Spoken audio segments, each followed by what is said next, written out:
জয় মা মনসা মায়ের জয়। মা গো, আজ রবিবার, এই রবিবার সুন্দর সুন্দর সকালে আমি তোমাকে শত কোটি প্রণাম জানাই।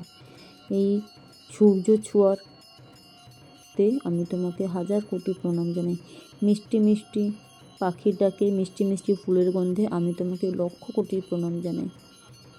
আমি শুধু একটা কথাই বলবো মা, যারা কষ্ট করে জীবন চালাচ্ছে, যারা কষ্ট করে জীবনে বেঁচে আছে, যারা কষ্ট করে তেলের তিলভাবে লড়ছে, তুমি শুধু তাদেরকেই দেখো মা, সবাইকে দেখো, কিন্তু মা তুমি খারাপ মানুষদের বেশি দেখো, ভালো মানুষদেরকে তুমি দেখো না কেন মা? সবাই তো কষ্ট করে, সবার তো বাঁচার অধিকার আছে, তুমি বলো না মা।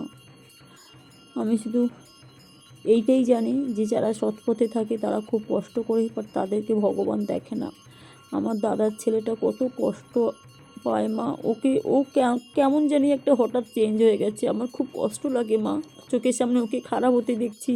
একটুখানি বাচ্চা ছেলে গাঁজা মদ বিড়ি সিগারেট সব খায়, পড়াশোনাও বন্ধ করে দিয়েছে, এমনকি মা বাবা কিছু বললে মরার ভয় দেখায়। কেন মা? তুমি তো নিজের চোখের সামনে দেখছো, তুমি তো জল জ্যান্ত মা, তুমি তো জগতের জননী, তাহলে তুমি কেন পারো না সব ঠিক করে দিতে?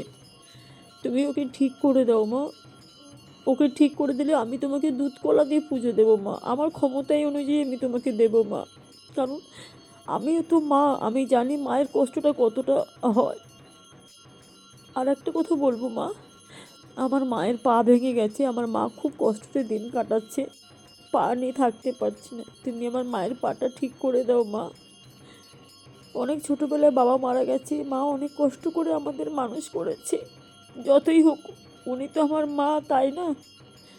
আমার মা আমাকে পরশুদিন ফোন করেছিল, ফোন করে খুব কান্নাকাটি করছিল, বলে আমি পাটা নিয়ে নড়তে পারছি না, মা পায়ে মনে হয় চিড় খেয়ে গেছে, তুমি আমার মায়ের পাটাকে ঠিক করে দাও মা। আর মা, আমার মেয়ের সামনে 10 বোর্ড পরীক্ষা, ও থাইরয়েডের জন্য অনেক কিছু ভুলে যায়, মনে করতে পারে না, অনেক কষ্ট করে আমি ওকে বড় করছি, তুমি ওকে পড়াশোনাটা ঠিক করে চালিয়ে নিয়ে যেতে দাও মা। আমি অনেক কষ্ট করছি, আমি কষ্ট করব যাতে ও যেন ভালো পড়াশোনা করতে পারে। জয় মা মনসা।